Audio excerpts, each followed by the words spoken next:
Brody here for another episode of Texas Made. This week's guest is Randall King. We caught up with him out at Floore's Country Store for a sold-out show. I swear, that man, he went to burn the honky-tonk down. One of the best shows I've ever seen. Packed wall-to-wall. He's got his major label debut, Shot Glass, coming out March 18th. Let's catch up with Randall King right here on Texas Made. Here we are at Floore's. Randall King in the house. Welcome to the show. So this is going to be good, man. We are going to be playing some Randall King tomorrow night. I think for people to kind of get to know you that don't know you, let me kind of set it up a little bit about how I first met you and how I've experienced your music. And that was mainly through Frito just fell off the stage. Hey, just get that guy close. People that are watching, though, can't see it right now, but I've got Frito, our morning guy, over here. So I was like, hey, just make sure everything's good. And then it's falling off. Even one of the guys, stretch a little bit next time you hop one of over the guys the thing, warned man. us, too. They were like, don't get on the ramp over here. Anyway. That's awesome. So I would hear your music because you would be out there with Cody Johnson at Whitewater. Yeah. And this occurred over the course of like several years, and it was always Memorial Day weekend. Yeah. Cody would be out there; those shows would be huge. I remember talking with you several times, and it's been a couple years since then. Yeah. But you've been like kind of like part of like Team Kojo for a long time. So talk about that a little bit and kind of how you came up with them and how that helped get you to where you are now, because you got the major deal with Warner. And like we're getting ready for like major label debut. It'll be my first major label record, full length record to come out. We've done one EP that was the Leanna EP I named after my sister. Yep. That passed in April of 2020. So that was the first real project that I got to do under Warner. And then we'd done 3 singles before that. And one of them makes this next record. Okay. All those 3 singles, and then I think 2 songs off the EP make the record. Okay. And then we've also got a little underground EP that's only available at live shows that we just released in December. So you got all kinds of stuff right now. Yeah, that's not even out online. That's only at shows. You can only pick it up in physical format right here. So have you decided which songs are going to be on the album, or you're still? The album's been okay, done. It's, the album's it's been done for 6 months. Okay. It takes time to get everything going in the process, and then when you got the big machine behind you. Yeah, exactly. They got to look at how to market everything. So the cool thing about it is, we've gone from a world of where everybody was so focused on a single at radio, and now my label's looking at it like, hey, man, we want to make sure that we're building you as an artist through a full-length record. It's a project. We're going to market the whole thing. It's like, yes, absolutely. Like, what kind of artist are you if you're not focused on one complete project of an album? Yeah.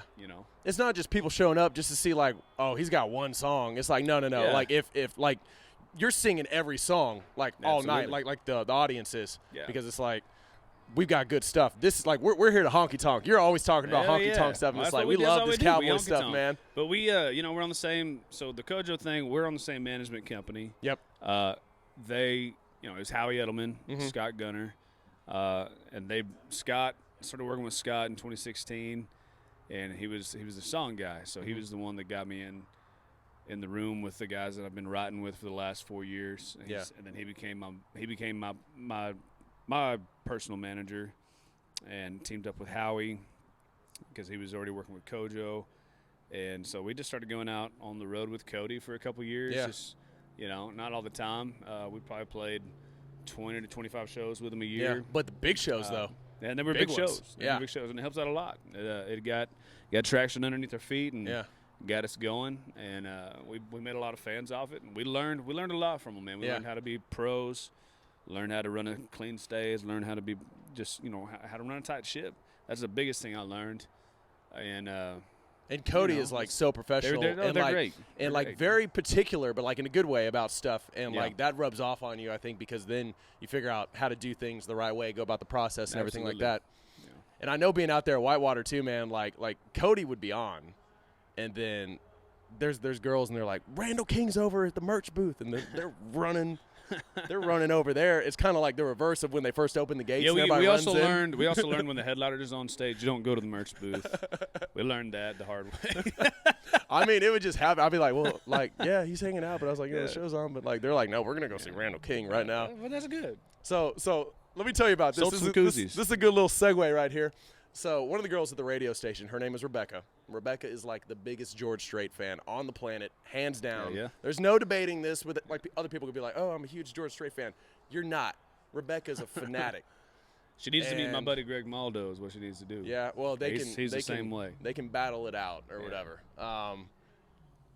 But this girl, let me tell you, I said, she saw you at rodeo last year in San Antonio. We didn't get to do much last year because of how things were. Yeah, with everything going on with COVID and everything, I mean, dude, the crowd wouldn't even. Yeah, the crowd wasn't even hardly allowed to be in, so it was just. When everybody's doing like it was dinner, an odd situation. Everybody's doing dinner theater like the past year and a half, kind of like for a while there. And it's just super weird. But she was there and like she loved the show, by the way. And and I said, and she went because she loves George, and she kind of would compare you to George, and she was like, that Randall King, and I said, what song did you like? And she's like, oh my God. She goes, Mirror, Mirror. Do it. Do it. Give me some. Just a cappella here for you right now. Ready? Here it is. No warm up.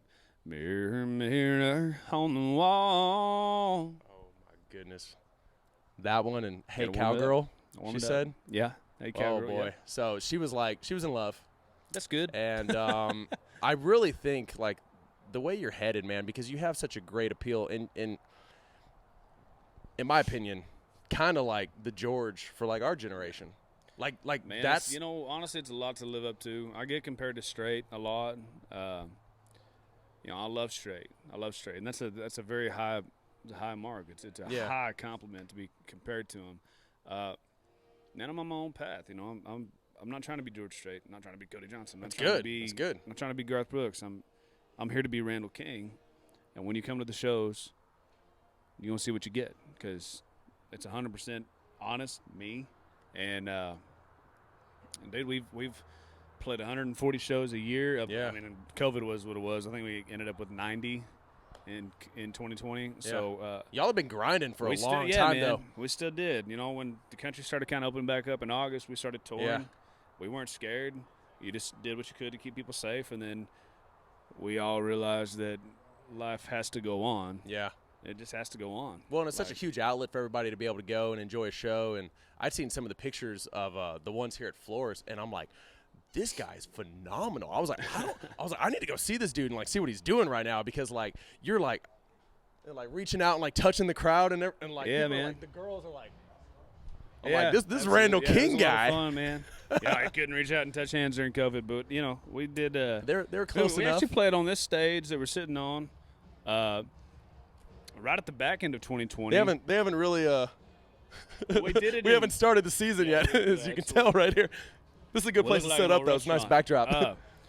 But we were out. We played on this stage in December because you couldn't be inside, and then they had to cut the capacity down to a certain limit, and everybody was sitting out here. Yeah. By the time we took the stage, it was so cold. Jeez. And it was like, man, we should have just done it inside. But it is what it is, I think I don't remember what was happening that night because I wanted to go to that one and I missed that one for some reason. I came to it was November, December, but it was like Clay Hollis was here. Oh yeah. So we were there for that, but that was an inside one. Yeah. So I mean, over the last year it's gone back inside, but this was like right on the back of 2020. Though too, man. It is just hard, we were still dealing with literally the pandemic and people not knowing what to do. So you can always look back on it and be like, well, we should have just – but at the end of the day, no matter what stage we were on, wherever we were at, we were very grateful to be playing music again. Absolutely. Because those 3 months off, I don't want 3 months off like that ever. That sucked. What were you doing? I mean, you're writing songs. I was in Lubbock, man.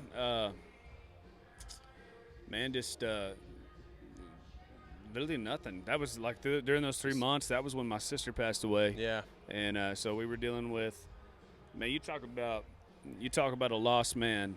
In 2020, I was lost. Yeah.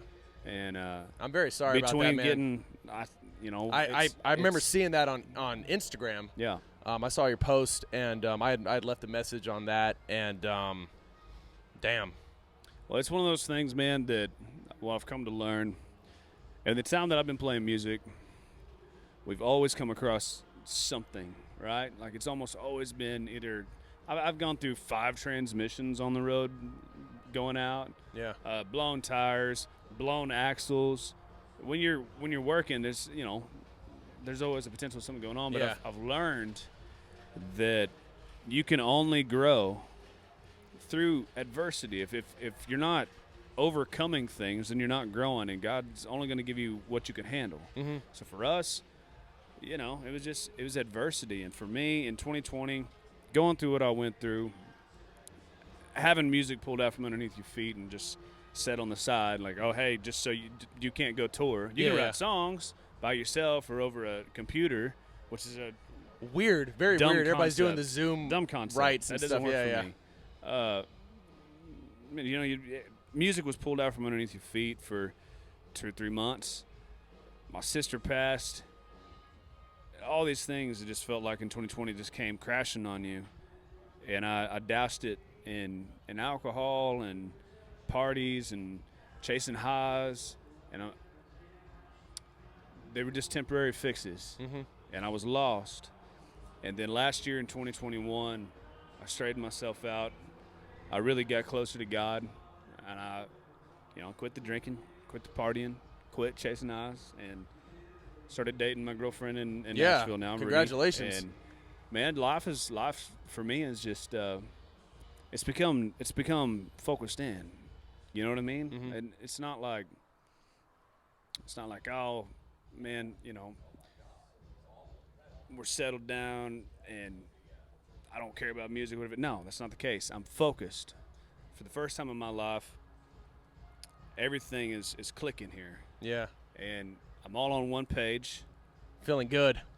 And when you give everything over to the Lord and you grind and you trust Him and you focus, just great things happen. Amen. Just put it in His hands. Absolutely. God's timing is perfect. I was telling my cousin the other day, he's in Missouri, Lake of the Ozarks.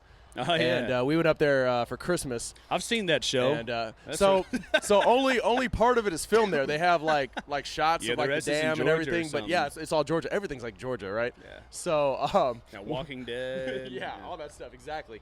So he's from Texas. He's born and raised Texas, and then he's actually a pastor too. Oh, hey. So he's up there in Ozarks, and I told him the other day, I said, God's timing is perfect, man, because I'm up there for Christmas, and I said, if that buck I got during Christmas didn't walk out, well, we wouldn't have got him, But like he showed up, and God wanted me to kill that deer. Yeah. So then we could eat that deer, Absolutely. and then I could hang him on my wall. Yeah. That's just one example, but Absolutely. God's timing is perfect for sure. Yeah, man. Again, it's just He doesn't give you more than you can handle, and you only grow through adversity. So that's what's happened in the last year, and you've seen it. We're selling out. Yeah. Almost everywhere we go right now, man. So, and I set my goals pretty high, and we're gonna hit them. One of my goals was playing the Grand Ole Opry. Yeah. And playing that March 15th. Congratulations. Let me know, and man, it's cool. How many times have you been there, like as like a spectator? I only went one time. It was the Okay. first time I ever went to Nashville to meet up with the second time I ever went to Nashville, but I went up there to you can hear Wynn Williams playing. Yeah. We're going to talk to Wynn later, too. Yeah. Good dude. Yeah, I'm excited to see his show tonight. But Nice. The first time I drove up to Nashville to meet with my manager, Scott, I drove not the pickup I got now. It's a 90. It was a 95. I got a 98 now. Yeah, But okay. This GMC, I drove it from Lubbock all the way to Nashville. It took me about a day and a half to get up there. And then met with Scott. It was the only thing I was doing. I just came up to meet him. And he goes, "You drove all this way just to meet me?" And I said, "Yes, sir, I sure did." Yeah. And he goes, "Wow." And I was like, "What do I do now?" He goes, "Well, I think you should go see. You ever seen the Grand Ole Opry?"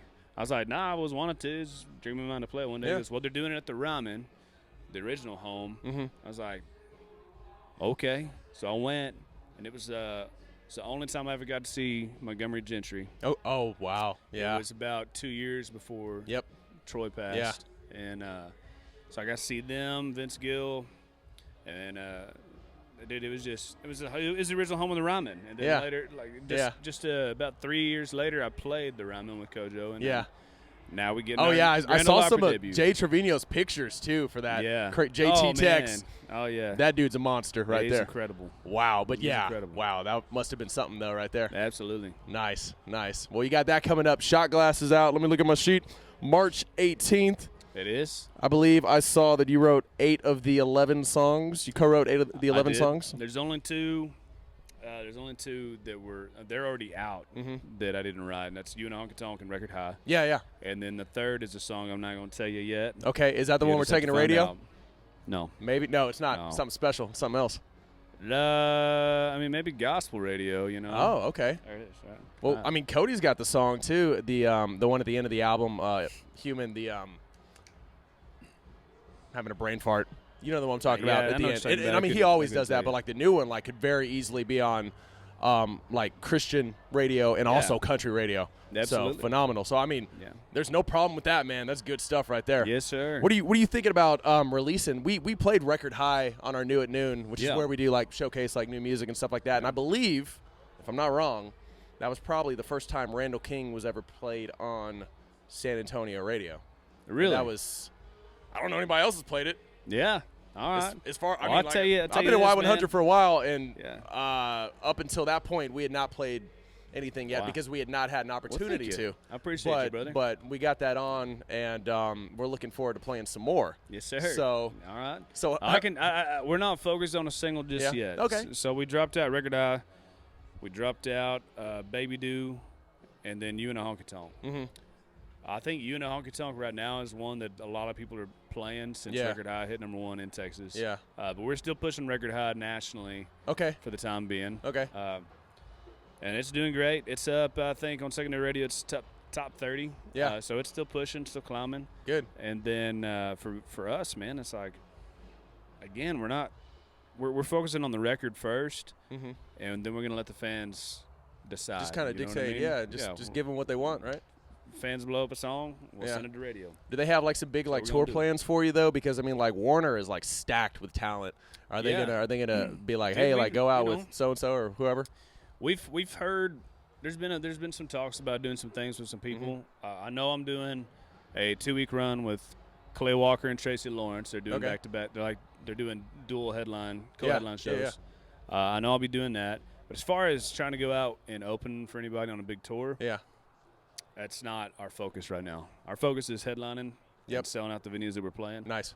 If we get the opportunity to be on a big tour, if it works out, absolutely we'd do it. Yeah. But for right now, no one's ever handed us anything, and I can tell you this: they don't have to, because we're gonna go out and we're gonna stick to your guns, man. We've been grinding for 5 years. We're still gonna grind. Just keep doing it. Just taking it as it comes. Yes, sir. That is my favorite that you've written. Did you write? Of course. I wrote that. Okay. Yeah. Was that just you? No, that was. I wrote it with the 2 guys that wrote Just to See You Smile. Okay. Martin Nessler and Tony Martin. Okay. And I wrote that with them.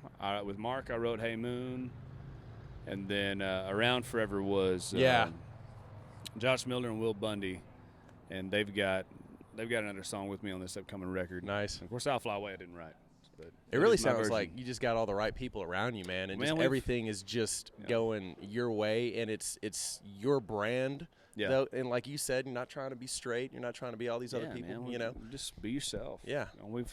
It's taken a long time of developing myself, and my management team, Scott Gunner and Howie, have always put me in the best positions to succeed. Yeah.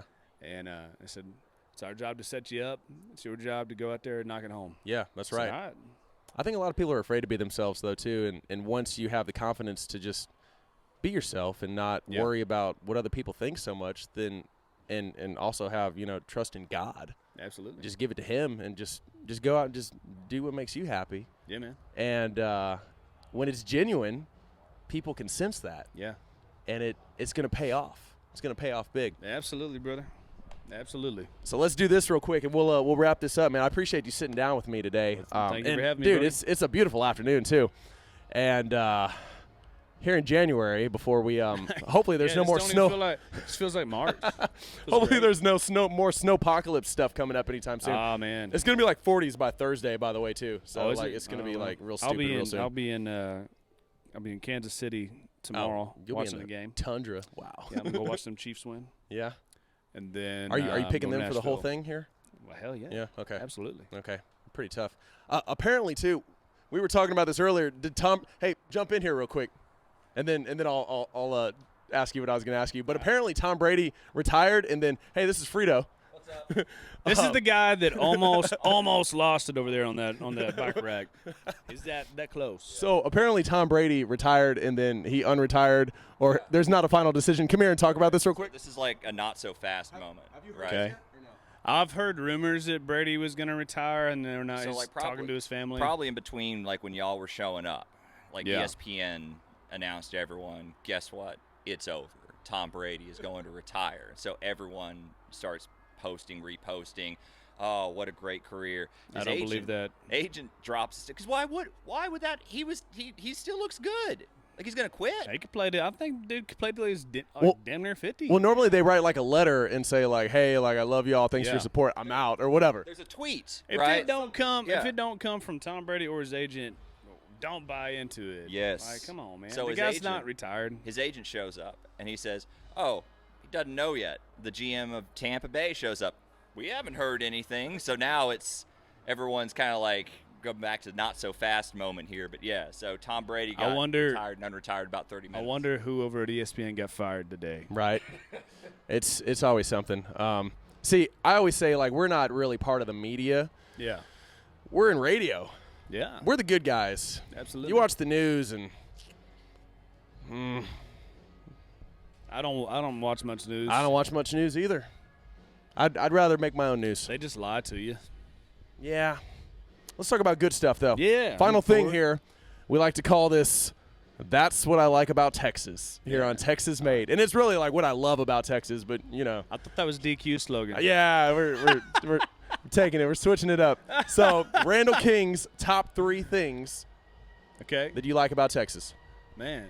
Oh. Dad, what? You can't narrow it down to 3. People are struggling with this. Whataburger. Oh. Whataburger. That's number 1. That's the number one thing? Yeah. Oh, come on. Is it not? Landscape. Oh. Whataburger landscape. Which is the landscape to me is the fact that we could literally be our own country because we got your mountains, you got your desert, you got the ocean, you got everything. I mean, you got East Texas, you got North Texas. I mean, dude, come on. Yeah. There's everything you could ask for is right here in this state. The other thing that I would say that I love, my final 3 on my top would be the mentality of Texans, the attitude, the come and take it, that we don't take no off nobody. That's you know it. What I mean? Like, That's come it. on. Forgive me for saying. That's all good. I can fix it in post. It's all good, man. You can leave that out. I almost wore my come and take it shirt. Yeah. And like I went to UTSA too, man, and then they took all the come and take it stuff down. Absolutely. And things are weird right now. So I don't know. Birds up either way. But hey, that's fantastic. Randall, thanks for your time, man. Thank you, brother. I appreciate you hanging with us. Yes, sir. We're gonna get this on real soon, and let's have a great show tonight. We'll be here. Yes, sir. We're gonna sell it out tonight. Let's do it.